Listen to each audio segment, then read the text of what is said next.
விஷ்ணு சஹஸ்ரநாமம். இன்று ஒரு திருநாமம், 72ஆம் திருநாமம். ஓம் பூகர்பாய நமஹ.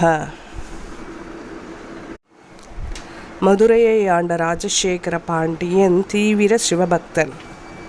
அவன் பரதநாட்டிய கலையை தவிர மீதமுள்ள 63 கலைகளிலும் தேர்ச்சி பெற்று விளங்கினான்.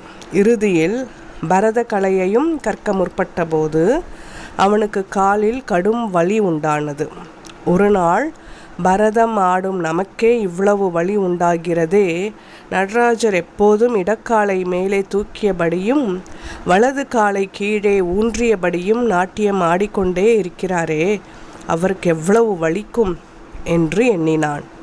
உடனே சிவனிடம் சென்று நின்றதாள் எடுத்து வீசி எடுத்த தாழ் நிலம் மீது ஊன்றி, இன்று நான் காண மாறி ஆடி என் வருத்தமெல்லாம் பொன்று மாய் செய்தி அன்றேல் பொன்றுவள் என்னா அன்பின் குன்ற நான் சுரிகை வாழ்மேல் குப்புற வீழ்வேன் என்னா என வேண்டினான். அவனுடைய பக்தியை மெச்சிய சிவனும் இடக்காலை கீழே ஊன்றி வலக்காலை மேலே தூக்கி மாற்றி ஆடி காட்டினார் என்ற வரலாறு போலவே வைணவத்திலும் ஒரு வரலாறு உண்டு. சென்னையிலிருந்து மாமல்லபுரம் செல்லும் வழியில் அமைந்துள்ளது திருவிடவெந்தை என்னும் திவ்ய தேசம். அங்கே தனது இடது தோளில் பூமி தேவியை ஏந்தியபடி வராகப் பெருமாள் தரிசனம் தருகிறார். இங்குள்ள உற்சவருக்கு நித்திய கல்யாண பெருமாள் என்று திருநாமம். மாமல்லபுரத்தில் அரண்மனை அமைத்து ஆண்டு வந்த அரிகேசரி என்ற பல்லவ மன்னர் திருவிடவெந்தை வராகரிடம் ஆழ்ந்த பக்தி கொண்டிருந்தார்.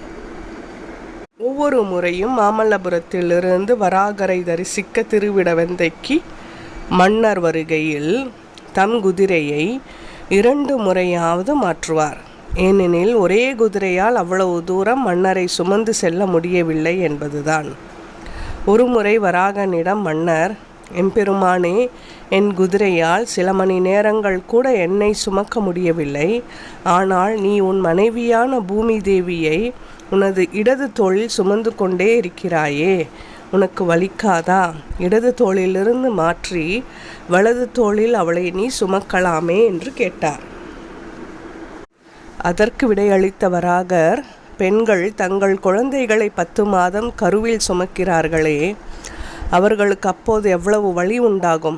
அவர்களால் குழந்தையை வேறு இடத்துக்கு மாற்றி வைத்து கொள்ளவும் முடியாதே. எனினும் தாயுள்ளத்தால் வலியை பொறுத்து கொண்டு குழந்தையை சுமக்கிறார்கள் அல்லவா?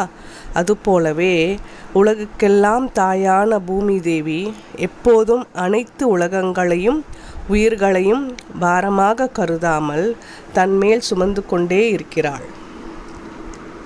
அந்த பெண்மையின் ஏற்றத்தை உலகுக்கு உணர்த்தவே அனைத்துலகுக்கும் அன்னையான பூமி தேவியை நான் எப்போதும் சுமந்து கொண்டே இருக்கிறேன்.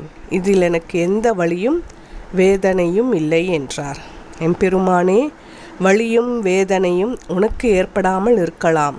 ஆனால் இந்நிலையில் உன்னை காணும் உன் பக்தனான அடியேனுக்கு ஏற்படுகின்றதே.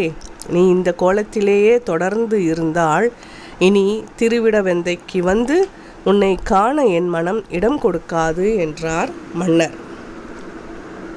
அப்படியாயின் நீ என்னை தேடி இவ்வூருக்கு வரவேண்டாம். உன் பக்திக்கு உகந்து உனது ஊரான மாமல்லபுரத்திலேயே பூமி தேவியை என் வலது தோளில் சுமந்தபடி உனக்கு காட்சி தருகிறேன் என்றார் வராகர். மாமல்லபுரத்திலேயே வலது தோளில் பூமி தேவியை ஏந்தியபடி அரிகேசரிக்கு காட்சியளித்தார். எம்பெருமான் தனது இடது தோளில் பூமியை சுமந்த க்ஷேத்திரம் திருவிடவெந்தை என்றழைக்கப்பட்டது போல அரிகேசரி மன்னருக்காக வலது தோளில் பூமியை சுமந்தபடி காட்சி தந்த க்ஷேத்திரம் திருவளவெந்தை என்று பெயர் பெற்றது.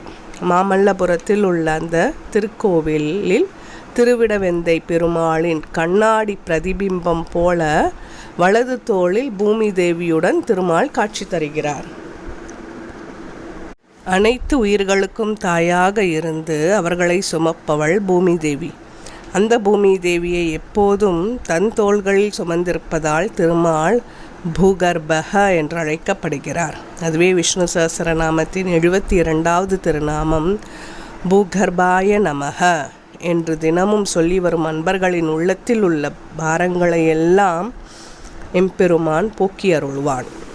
ஓம் நமோ நாராயணாய. சர்வம் ஸ்ரீ கிருஷ்ணார்ப்பணம்.